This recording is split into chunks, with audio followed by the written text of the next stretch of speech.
Türkmenistan'ın diplomatik guluklarının işgärleri raýatlaryň bähfitlerini goraýarmy? Türkmenistan'ın diplomatik gulukları raýatlaryň bähfitlerini goramak, olaryň dünýä derejesindäki awraýyny artdyrmak ugruna nähili işleri alyp barýar. Türkmenistan'ın daşary ýurtlardaky konsulluklar raýatlaryň bähfitlerini esasanam dähmet migrantlar, studentler goramaýar. İşgärleri ofisde raýatlardan bukulyp oturmak diplomatiýasyny görýär. Awtoritar syýasat suwda, ykdysady, maýa goýumlaryny, turizm ösdürmekde, daşary syýasatyna degişli konsepsiýalar täzelemekde şol bir wagtyň özünde raýatlara sanly hyzmatlaryň berilmegine modernizasiýa uly böwet bolýar. Şu wagt diplomatlaryň ähli işi syýasatlaşdyrylan. Olaryň esasy wezipasy raýata kömek hyzmat etmekden gaşa durup diňe gözegçilik etmekden ibarat. Halkara derejede Türkmenistanyň diplomatik konsullukları raýatlaryň hukuklaryny we howpsuzlygyny äsgermän, depeläp awtoritar rejimiň howpsuzlygyny her raýatdan rejimi we parlagy talap etmek ileri tutýanlygy üçin berk tankyd edilýär.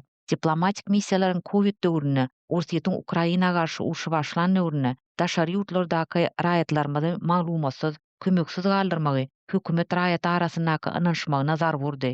Dereksiz adam ýetgilerine, maşgalalaryň dargamagyna uly kösençliklere sebäp boldy. Hökümetiň pasport syýasaty halkara kanunlaryna ters gelýär. Pasportlaryň we beýlik syýahat resminamalaryň zerur kömegiň berilmegi Türkmenistanyň 1996-njy ýylda goşulan konsulluk gatnaşyklary baradaky Wena konwensiýasyna ikrar edilýär. Konwensiýanyň 5-nji maddasynda konsulluklaryň wezipesini we borçlaryny raýatlara pasport ýaly zerur hukuk resminamalaryny bermegiň degişliligi bellenilýär. Türkmenistanyň daşary ýurtlardaky diplomatik missiýalary başga pikirli adamlary ekstradisiýa etmek, transmilli repressiýa, adam sewdasy, raýatlar üçin bürokratik emeli döredilen päsgelçilikler, syýahat üçin Sowet döwrüniň düzgünleri, şäkli maliýe serişdeleri, pes taýýarlyk ýaly şyrşyrymly meseleler bilen ýüzbe-ýüz bolýarlar. Elçixanalarda medpuwat wekili ýok. Sosial mediada ular syýasy propagandany ýöretýär. Elçixanalaryň web sahypalary bolsa Neytralny Türkmenistan gazetynyň propaganda sahypalarynyň nusgasy. Dymmak, meseleleri boyun almadyk, jogap bermedlik, güdük gürleşmek, Türkmenistanlygyny görenlerini gaçmak ýaly hereketler türkmenleriň diplomatik däbi, türkmen diplomatyna gelişýän usullar etiket hasaplanýar. Türkmenistanly migrantlaryň dürli kösençlikleri, kynçylyklar böwsüp, tanış bilişleriniň üstü bilen öýüne iberýän pullary bu döwletiň girdejisi we baýlygydyr. Bu girdeji Türkmenistanyň awtoritar ykdysadyetini we garyplaşan diplomatik missiýalaryň işini döredýär. Human Rights Watch guramatynyň 24-nji ýylda türkmen pasportynyň gözgüýini gowşak güýji boýunça uly hasabat hem dymyşlyk bilen garşylandy. Hasabatda türkmen pasportyny hökman ýurda gidip täzelemeli, şerti raýatlar bir kanun ýagdaýda işsiz, olary bilim medisina hyzmatlaryny almady edýär. Başga ýurtda goraksuz galmagy mejbur edýär. Türkmenistanyň pasporty seni ikinji derejeli adama öwrýär. Pasportlarynyň reytingi boýunça Türkmenistanyň pasporty gowşak pasport, awraý gaçan pasport. Muny syýahat eden itlenip Türkmenistanly bilýär. Pasportyň ýaşyl reňki we ýurdyň ady daşary ýurtlarda ykdysady migranty, işsizligi, garypligi, umytsyzlygy, gaçy watalygy gözlemek, Demirgady Koreýa ýaly düşünjeleri aňladýar. Türkmenistanyň pasporty nirä gitjek bolsaň hem uzyn nowata durup, bulaşyk kady kanunlara görä wiza almalygyny aňladýar. Türkmenistanyň pasporty sen baran ýurduňda bir kanun, ejid goraksuz almak ähtimallygyny ýokarlandyrýan pasport. Pasport syýasaty kän raýatlaryny ýurdu terk etmäge, raýatlykdan çykmany mejbur etdi. Diplomatik guluklaryň syýasaty, ýyzagala hyzmatlary, ýurtdaky depopulasiýa, ilatyň azalmagyna uly goşant goşýar. Hökümetiň pasport syýasaty türkmenistanylara agdala saklaýar, maşgalalary bodýar, daşynaky türkmenistanly innek hakyky türkmenler ýaly ziýanly düşünjeleri öňe sürýär. Hökümetde ýokary adam potensialy, dürli pikirlik daşary ýurtlardaky türkmenistanly hünärmenler gorku döredýär.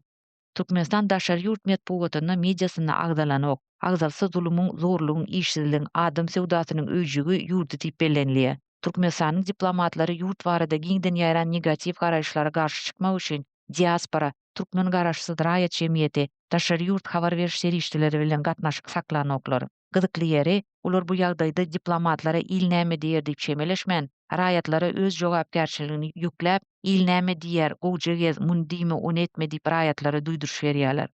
Konsulluklaryň işgärlerine, halkara uramalaryň ýygnaklaryna, raýat jemgyýeti bilen iş alyp barmana, hatda ýöneköý salamlaşmana hem öwredilenok. Sistema olary adamkärçiliksiz, zalim edýär, iş etikanyň bozulmasyna gatnaşdyrýar. Awtoritar sistema diplomatlar repressiv, halka garşy administrativ maşyny işledip duran şarhlar ýary ulanyp, olaryň ynsanlyk mertebesini peseldýär. Ýaş adamlara diplomatik kuluplarda yer berilenok, mesele çözülýän orunlarda ýam 30 ýyl bäri oturan wekiller galýar. İş yüzünde uly ýaşly diplomatlar rejime has wepaly anamdar görnýär. Nesil çalşygyna ýol berilenok. Hökümet, ilçiler we konsullar raýatlarymyzyň hukuklarynyň we kanunyň bähwitleriniň hakyky goragy üçin zerur şertler düretmediler. Hökümetiň zulmy, korrupsiýa, türkmeni biri-birine ýigrendirmek görelgilerini ýurulan işki syýasaty raýaty esasy hukuklardan we diplomatik hyzmatlardan mahrum edýär. Bu bolsa dünýä gigişliňäki awraýsızlygymyzy hasta belende göterýär. Döwlet edaralary gysgaly ýagdaýda birnäçe çäreler durmuşa geçirmeli. Ýagny 1. Türkmen zahmet migrantlaryň we olaryň maşgal agdalarynyň hukuklaryny goramak baradaky halkary konwensiýasyna goşulmaly. Türkmenistan bu konwensiýany tasdiklamady, goşulmady. Birleşen Milletler Guramasy kän ýyl bäri hökümete konwensiýaga goşulyp maslahat berip gelýär. Konwensiýa zahmet migrantlaryň we olaryň maşgal agdalarynyň statusyna garamazdan hormat bilen garalmagyny we esasy adam hukuklarynyň we ynsanperwer iş şertlerden peýdalanmagyny üçin edýär. 2. Hökümet daşary ýurtlardaky elçihanalary Türkmenistanyň pasportyny migrantyň bolýan ýerine täzeläp bolarýaly gerekli printerlary enjamlary bilen üçin etmeli. 3. Raýatlara berilýän ähli hyzmatlaryň tertip düzgüni, doldurulýan kagazlaryň many mazmuny döwrawaplaşdyrylmaly. Türkmenistanyň raýatyna iki ýurdyň raýaty bolmagyna hukuk berilmeli. 4. İş ýüzünde işleýän, işi barada ilata hasabat berýän migrantlar üçin gyzgyn liniýasy açylmaly. Şeýle liniýa agyr durmuş ýagdaýlaryna düşen sorawlar we raýatlarymyza kanun esasyna kömek berilmeli. 5. Türkmenistanyň diplomatik guluklaryna degişli modernizasiýa geçirilmeli. Bu möhüm awraýly iş üçin höküman döwlet programmasy düzülip, aýratyn büdjet tasdiklanylmaly.